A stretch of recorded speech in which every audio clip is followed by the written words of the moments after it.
Thanks for stopping by for a check of your Halloween forecast. We've had those clouds all day long. That could be making you feel a little nervous about the trick-or-treat forecast, but we have some good news. Temperatures are going to be on the mild side, relatively speaking, in the mid to upper 50s throughout those trick-or-treat hours.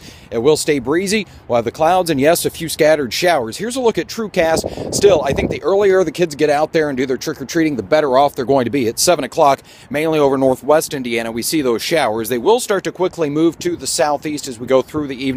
And by 11 o'clock, we're all dealing with some scattered light rain, but under a quarter of an inch of rainfall expected. As the showers come to an end, the clouds stick around tonight, lows in the upper 40s to near 50, and a quick look ahead to your Sunday forecast will dry things out. The clouds will stick around, and temperatures get a little warmer. Look for highs in the low 60s.